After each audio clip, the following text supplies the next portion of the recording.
CTET, UPTET या फिर किसी भी प्रकार की शिक्षक भर्ती परीक्षा में या फिर बीएड और डीएलएड के दौरान आपको दो शब्द जरूर मिले होंगे, पोर्टफोलियो और एनेक्डोटल। आखिर इन दोनों शब्दों में डिफरेंस क्या है? एक आम धारणा बनी हुई है कि दोनों रिकॉर्ड है। छात्र जिस प्रकार से परफॉर्म करते हैं कक्षा में, उनकी प्रगति का यानी वो किस प्रकार से सीख रहे हैं, इसका रिकॉर्ड रखा जाता है। लेकिन फिर अगर अभ्यर्थी से पूछा जाए, अगर यही रिकॉर्ड रखना है तो फिर दो अलग अलग शब्द क्यों बने हैं, दो अलग अलग रिकॉर्ड क्यों बनाए गए हैं? यानी कहीं ना कहीं इनके बीच डिफरेंस जरूर होगा। अब वो डिफरेंस क्या है? जो भी बीएड बीटीसी कंप्लीट कर चुके अभ्यर्थी हैं, दावे से कहता हूं कि 90% अभ्यर्थियों को ये पता नहीं होगा। इस वीडियो के साथ अंत तक बने रहिएगा।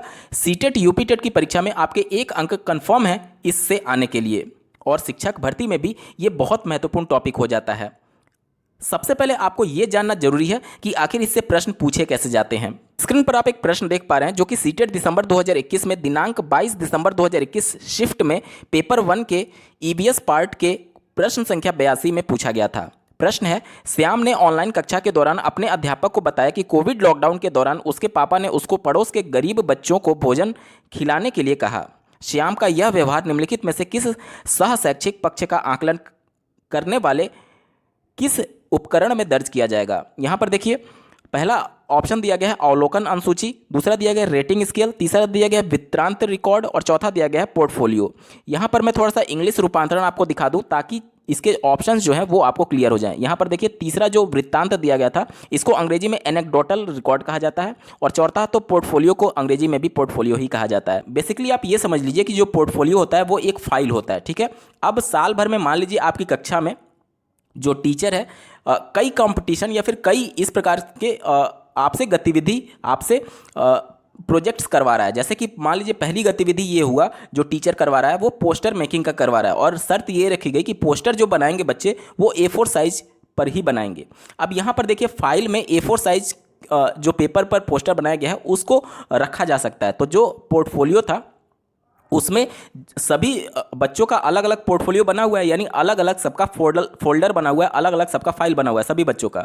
अब जो पोस्टर बच्चों के द्वारा बनाया गया उस फाइल में लगा दिया गया, यानी कि उनका पोर्टफोलियो तैयार हो गया कि कौन सा बच्चा किस प्रकार से पोस्टर मेकिंग में पार्टिसिपेट किया था और कैसा उसका परफॉर्मेंस रहा है। कहने का मतलब कि अगर उसको 10 में से 4 नंबर मिला है, 10 में से 5 नंबर मिला है, तो वो उस पोस्टर के साथ उस फाइल में रख दिया जाएगा। लेकिन ये तो संभव था कि चूंकि फाइल में A4 साइज पेपर आ सकता था तो ऐसा किया गया। लेकिन मान लीजिए अगला गतिविधि एक प्रोजेक्ट का किया गया, जिसमें सभी अभ्यर्थियों को कोई प्रोजेक्ट बनाने के लिए बोला गया साइंस का। अब चूंकि प्रोजेक्ट जो होगा वो 3D में होगा, ठीक है, तो क्या यह संभव है कि उसको फाइल में रखा जाए? नहीं संभव है। तो यहां पर क्या किया जाएगा कि जो बच्चे प्रोजेक्ट में जितने नंबर पाए रहेंगे या फिर जिस प्रकार से जो परफॉर्म किया रहेगा उनका रिकॉर्ड मेंटेन किया जाएगा लिख करके उस फाइल में, ठीक है। कहने का मतलब कि देखिए, आपने जो पहले पोस्टर बनाया था उसका रिकॉर्ड तो आप रख रहे थे, लेकिन चूंकि 3D वाला प्रोजेक्ट नहीं रख सकते हैं तो उसका परफॉर्मेंस कैसे था उसको लिख करके आप उस पोर्टफोलियो में रख रहे हैं, ठीक है। जब इसी प्रकार से साल भर जब पूरी गतिविधि समाप्त हो जाएगी उस कक्षा की, तो साल भर में एक मोटी फाइल बन जाएगी, ठीक है।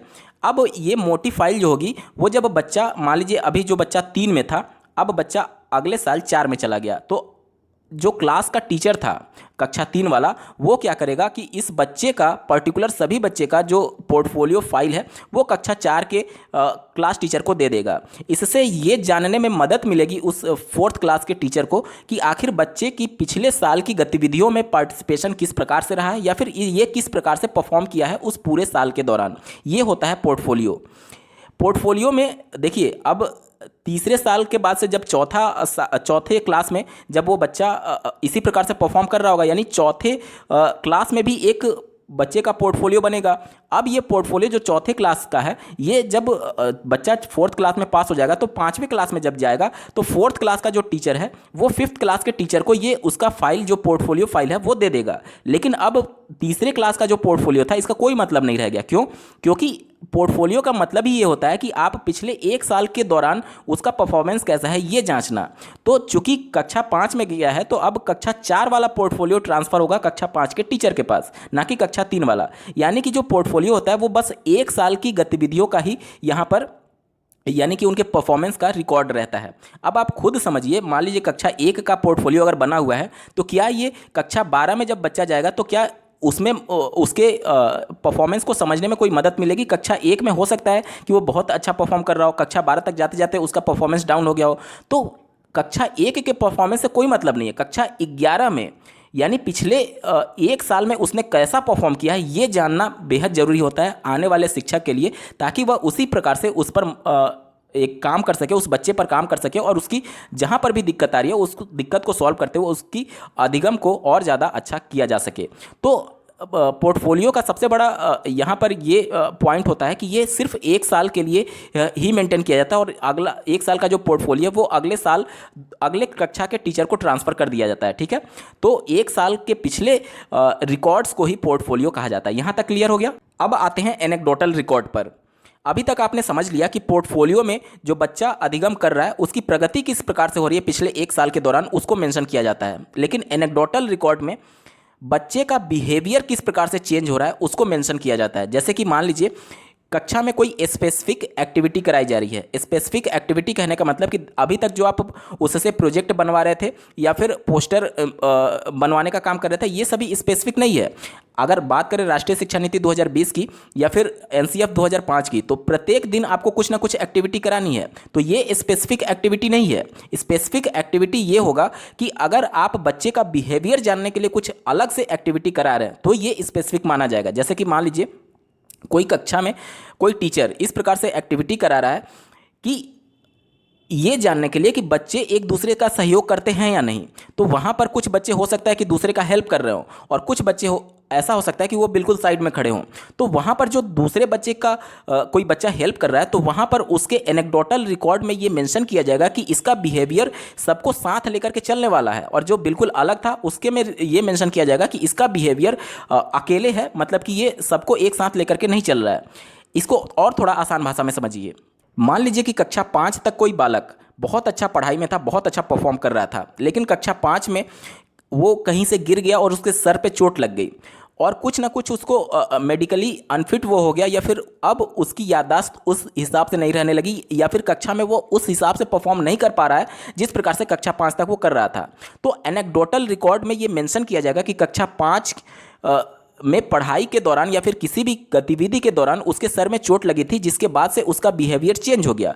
तो जब कक्षा 6 में वो जाएगा और ये एनेक्डोटल रिकॉर्ड कक्षा 6 के टीचर को जब हैंडओवर किया जाएगा कक्षा 5 के टीचर के द्वारा, तो वो समझ जाएगा कि ये बच्चा ठीक था लेकिन इसके बिहेवियर में चेंज आया जब इसके सर में चोट लगी, तो उसी प्रकार से वो उसको ट्रीट करेगा। अन्यथा की कंडीशन में मान लीजिए अगर उस टीचर को पता नहीं रहेगा कि उस बच्चे के सर में चोट लगने की वजह से उसका परफॉर्मेंस डाउन हुआ है, तो लगातार वो गलत तरीके से भी उसको पढ़ाने की कोशिश करेगा, जो कि उसके लिए फेवरेबल नहीं होगा उस बच्चे के लिए।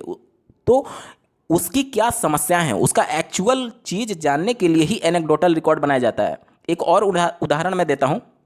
जैसे कि मान लीजिए कक्षा 3 के दौरान कोई बच्चा किसी दूसरे बच्चे के बैग से पेंसिल, पेन या फिर इस प्रकार की कोई चीज़ चुरा लिया, तो उसके एनेक्डोटल रिकॉर्ड में ये मेंशन किया जाएगा कि इस बच्चे ने कक्षा 3 में इस बच्चे के बैग से ये चीज़ चुराई है।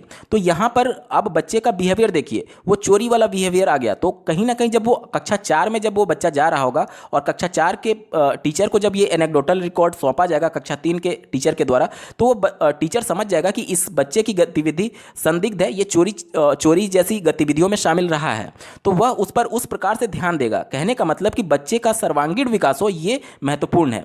इसको जीवन से जोड़ करके एक और उदाहरण मैं आपको देता हूं। जैसे कि जब कोई अपराधी पकड़ाता है तो आप लोग देखते होंगे कि न्यूज़ चैनल में कि उसके स्कूल में भी जाकर के पूछा जाता है कि आखिर इस बच्चे का बिहेवियर कैसा था, ये पढ़ने में कैसा था, और ये सभी चीज़ें पूछी जाती हैं। तो आखिर जो पुलिस वहाँ पर जा रही है तो उसको बताया कैसे जाता है, तो वो एनेक्डोटल रिकॉर्ड के आधार पर ही बताया जाता है कि आज बच्चा अगर चोरी या फिर किसी गलत काम में गतिविधि में संलिप्त है तो ये बिहेवियर में उसके पहले से था अथवा नहीं था, ये एनेक्डोटल रिकॉर्ड बताएगा।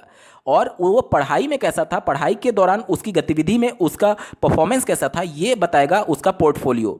तो दोनों चीज़ बिल्कुल अलग है, इसको बिल्कुल भी एक बराबर रखने की भूल के भी गलती मत करिएगा, अन्यथा की कंडीशन में आपका प्रत्येक कंडीशन में उत्तर गलत ही होगा। मैं फिर से एक बार स्पष्ट कर देता हूं, जो चीज़ें आपकी पढ़ाई से जुड़ी हुई हैं और आपके पढ़ाई के प्रगति को दिखा रही हैं वो पोर्टफोलियो होगा, और जो चीज़ आपके बिहेवियर में हुए चेंज को बता रही हैं, बिहेवियर से जुड़े हुए तथ्यों को बता रही हैं, वो एनेक्डोटल रिकॉर्ड होता है। एक और बड़ा डिफरेंस दोनों के बीच समझ लीजिए कि जो पोर्टफोलियो था, आपने देखा कि पिछले 1 साल के गतिविधियों में उसका परफॉर्मेंस कैसा था, ये शैक्षिक गतिविधियों से जुड़ा हुआ था, ठीक है। तो जब वो बच्चा अगले कक्षा में जा रहा है तो पुराने कक्षा का जो टीचर है वो अगले कक्षा के टीचर को दे रहा है, ठीक है। और अगला कक्षा वाला जो टीचर है वो आने वाले साल में अगले क्लास टीचर को वो हैंड ओवर करेगा। यानी कि ये सिर्फ 1 साल के लिए ही वैलिड रहता है, कहने का मतलब।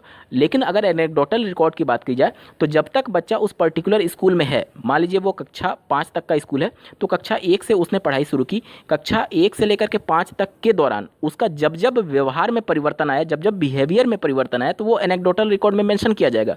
और जब मान लीजिए कक्षा 5 तक उसने पढ़ाई पूरी कर ली, अब आगे की कक्षा वो उस स्कूल में नहीं कर सकता क्योंकि वहाँ पर अवेलेबल नहीं है, तो मान लीजिए दूसरे स्कूल में वो जाता है, तो दूसरे स्कूल में जब रिकॉर्ड ट्रांसफ़र होता है तो वहाँ पर सिर्फ और सिर्फ पोर्टफोलियो में कक्षा 5 का पोर्टफोलियो वो कक्षा 6 के टीचर को हैंड ओवर करा जाएगा। और जो एनेक्डोटल रिकॉर्ड है वो कक्षा 1 से लेकर के कक्षा 5 तक का जो पूरा मेंटेन किया गया था, यानी जो उसके बिहेवियर में 5 साल के दौरान जो परिवर्तन हुए, वो पूरा रिकॉर्ड वो हैंड ओवर किया जाएगा कक्षा 6 के टीचर को। अब अंत में मैं फिर से उस प्रश्न पर आता हूँ। श्याम ने ऑनलाइन कक्षा के दौरान अपने अध्यापक को बताया कि कोविड लॉकडाउन के दौरान उसके पापा ने उसको पड़ोस के गरीब बच्चों को भोजन खिलाने के लिए कहा। श्याम का यह व्यवहार निम्नलिखित में से सह शैक्षिक पक्ष का आकलन करने के किस उपकरण में दर्ज किया जाएगा? यहाँ पर अब मुझे लगता है कि आपको इसका उत्तर मिल चुका होगा। यहाँ पर देखिए व्यवहार की बात की जा रही है, और चूंकि उसके पापा के द्वारा जब ये बोला गया कि गरीब बच्चों को तुम खाना खिलाओ लॉकडाउन के दौरान, तो निश्चित तौर पर उसमें ये चीज़ें उसके व्यवहार में आ रही होंगी कि हमें गरीबों की मदद करनी चाहिए। तो यहाँ पर उसका व्यवहार में परिवर्तन हुआ है, उसके बिहेवियर में परिवर्तन हुआ है। और हमने क्या पढ़ा कि बिहेवियर में जब भी परिवर्तन होगा तो उसके एनेक्डोटल रिकॉर्ड में इसको मेंशन किया जाएगा, जिसे हिंदी में वृत्तांत रिकॉर्ड कहा जाता है। तो इसका उत्तर हो जाएगा ऑप्शन नंबर 3, वृत्तांत रिकॉर्ड। आपको ये वीडियो कैसा लगा, मेरा प्रयास आपको कैसा लगा, कमेंट के माध्यम से जरूर बताइएगा। साथ ही साथ अगर आप सीटेट की तैयारी कर रहे हैं तो सीटेट दिसंबर 2021 में ऑनलाइन शिफ्टों में जितने भी शिफ्ट में पेपर कंडक्ट हुए थे उन सबका डिटेल एक्सप्लेनेशन के साथ मैं सोल्यूशन करा रहा हूं, जिसका लिंक आपको इस वीडियो के डिस्क्रिप्शन में मिलेगा। इस वीडियो के डिस्क्रिप्शन में आपको 5 प्लेलिस्ट का लिंक मिलेगा। सभी सब्जेक्ट्स के अलग अलग प्लेलिस्ट बनाए गए हैं, सभी शिफ्टों के पेपर का कंप्लीट सोल्यूशन आपको मिल जाएगा। इस वीडियो को देखने के लिए आपका बहुत बहुत धन्यवाद। भगवान करे आपका दिन शुभ हो।